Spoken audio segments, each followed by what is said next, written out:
నేను doctor Jyotirmay, consultant obstetrician and gynaecologist, Jyothi multi speciality hospital, Sangareddy.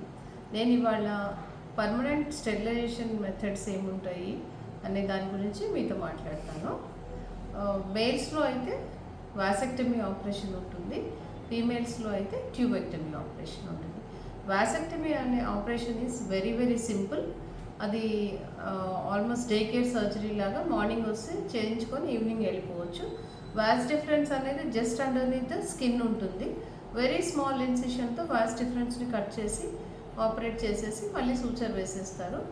Next day నుంచి వాళ్ళు వర్క్కి వెళ్ళిపోవచ్చు. చాలామంది ఫీమేల్స్ ఏంటంటే హస్బెండ్కి వాసెక్టమీ ఆపరేషన్ చేయించుకోమంటే చాలా భయపడి మా హస్బెండ్ వర్క్ చేస్తారు, నేనే చేసుకుంటానని ముందుకు వస్తారు. కానీ హస్బెండ్ని ఆపరేట్ చేయించుకోవడానికి వాళ్ళే అసలు ఎంకరేజ్ చేయరు. కానీ మీరు అది అపోహ మాత్రమే. హస్బెండ్ ఆపరేషన్ చేయించుకుంటే వీక్గా అయిపోతారు, వర్క్ చేయలేరు అనే చిన్న చిన్న అపోహలు తీసేసి, ఒకవేళ హస్బెండ్ విల్లింగ్ ఉంటే తప్పకుండా ఆపరేషన్కి ఎంకరేజ్ చేయండి. కమింగ్ టు ఫిమేల్ స్టెరిలైజేషన్, దాంట్లో ఏంటంటే ట్యూబెక్టమీ ఆపరేషన్ అనేది ఉంటుంది. ట్యూబెక్టమీ ఆపరేషన్ అంటే మీకు తెలుసు కదా, ఫాలోపియన్ ట్యూబ్స్ అంటే రెండు ఉంటాయి.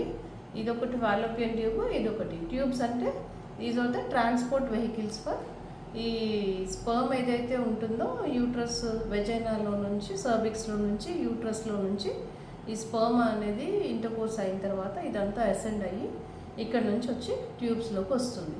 ఇక్కడ తయారైన ఓవం అంటే అండం ఏదైతే ఉంటుందో అది ఈ ట్యూబ్స్ ద్వారా ఇందులోకి వెళ్తుంది. సో ఇక్కడ ఫలదీకరణం అంటే ఫర్టిలైజేషన్ అనేది జరిగి ఒక చిన్న ఎంబ్రియో లాంటిది ఫామ్ అయ్యి ఇది ఇలా ట్రావెల్ చేసుకొని వచ్చి 3 to 4 డేస్లో వచ్చి యూట్రస్లో ఇంప్లాంట్ అవుతుంది. సో ఇక్కడ మనం చేసే ట్యూబెక్టమీ ప్రొసీజర్లో ఏంటంటే ఈ ట్యూబ్స్ని మనం కట్ చేసేస్తాం.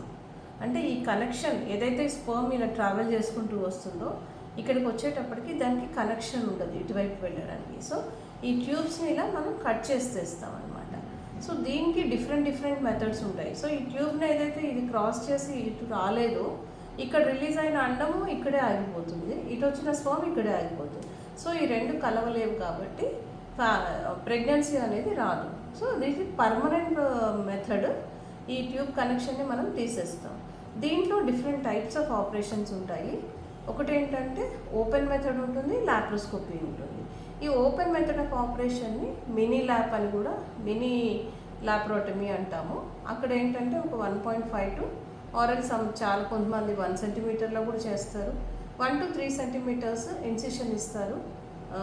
ఇచ్చి చిన్నగా ఓపెన్ చేసి అబ్డామినల్ వాల్ లేయర్స్, పెరిటోనియం అంతా ఓపెన్ చేసి ట్యూబ్స్ని ఐడెంటిఫై చేసి పికప్ చేసి వీటిని ఇలా పైకి తీసుకుని ఒక లూప్ లాగా చేసేసి కింద టై చేసి పైన కట్ చేసేస్తాం. సో అలా చేయటం ఆ ప్రొసీజర్ని ఏంటంటే పోమరైజ్ టెక్నిక్ అంటారు, మాడిఫైడ్ పోమరైజ్ టెక్నిక్ అంటారు. ఆ టెక్నిక్లో both tubes are ligated and they are cut. So ఇది ఒక పర్మనెంట్ ప్రొసీజర్. నెక్స్ట్ వచ్చేసి లాప్రోస్కోపీ. ఈ ప్రొసీజర్లో ఏంటంటే కొంత కోత అనేది ఉంటుంది కాబట్టి స్టిచెస్ పడతాయి, పేషెంట్ని నెక్స్ట్ డే ఇంటికి వెళ్ళిపోవచ్చు. కొంత పెయిన్ ఉంటుంది, రికవరీకి ఒక 15 days మ్యాక్సిమం పడుతుంది, అంతకన్నా ఎక్కువ పట్టదు. సో ఒక 15 days రెస్ట్ తీసుకొని వాళ్ళు నెక్స్ట్ 15 days తర్వాత వాళ్ళ వర్క్ కూడా వెళ్ళిపోవచ్చు. నెక్స్ట్ ప్రొసీజర్ వచ్చేసి లాప్రోస్కోపిక్ ట్యూబెక్టమీ. దాన్ని లాప్రోస్కోపిక్ ట్యూబెక్టమీని బటన్ హోల్ ఆపరేషన్ అని కూడా అంటారు. ఈ లాప్రోస్కోపిక్ ట్యూబెక్టమీ అనేది out patient day care procedure లాగా చేయొచ్చు. మార్నింగ్ వస్తే ఈవినింగ్ వెళ్ళిపోవచ్చు. ఈ డే కేర్ ప్రొసీజర్లో లాప్రోస్కోపిక్ ట్యూబెక్టమీ చేసేటప్పుడు 2 ports అన్నా వేస్తారు, లేకపోతే 3 ports అన్నా కూడా వేస్తారు. అండర్ ఎనస్థీషియానే చేస్తారు. అండర్ జిఏ కానీ స్పైనల్ ఎనస్థీషియా కానీ చేస్తారు. ఈ ఎనస్థీషియాలో ఎలాంటి పెయిన్ ఉండదు. మీరు ట్యూబ్స్ పట్టుకున్నప్పుడు పెయిన్ అవుతుంది, లేకపోతే నాకు ఆపరేషన్ చేసేటప్పుడు అంతా తెలుస్తుంది అనే భయాలు తీసేసి చక్కగా మీరు లాప్రోస్కోపిక్ ట్యూబెక్టమీకి ధైర్యంగా వెళ్ళొచ్చు. ఈ ప్రొసీజర్ అనేది వెరీ వెరీ సింపుల్. ఈ ప్రొసీజర్లో ఇక్కడ కోయాగులేట్ చేసేస్తాం ట్యూబ్స్ని. కోయాగులేషన్ అంటే కొంత ఎలక్ట్రిసిటీతో కాల్ చేస్తారు, ట్యూబ్స్ని కాల్ చేసి కట్ చేసేస్తారు. సో దీంట్లో ఫెయిల్యూర్ ఛాన్సెస్ కూడా చాలా మినిమం 0.1% ఉంటుంది.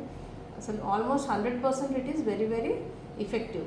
సో ఈ laparoscopic tubectomy is very effective and it is very safe blood loss చాలా మినిమం ఉంటుంది, recovery will be very fast.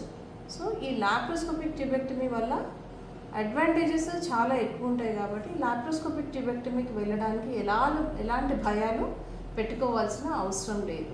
Laparoscopic tubectomy అనేది ప్రీవియస్ 2 సర్జరీస్ అయినాయి, సిజేరియన్స్ అయినాయి, అలాంటి వాళ్ళు ఇంకా బెటర్గా మినీ ల్యాప్రోటమీ కన్నా లాప్రోస్కోపిక్ ట్యూబెక్టమీకి ప్రిఫర్ చేయటం వల్ల లోపల అడ్హెషన్స్ ఏవైతే ఉంటాయో అవి చాలా మంచిగా రిలీజ్ చేయడానికి, తర్వాత ఓవరాల్ వ్యూ ఆఫ్ విజన్ కూడా చాలా ఎక్కువ ఉంటుంది కాబట్టి కాంప్లికేషన్స్ అనేవి చాలా తక్కువ ఉంటాయి, సక్సెస్ రేట్ అనేది చాలా ఎక్కువ ఉంటుంది.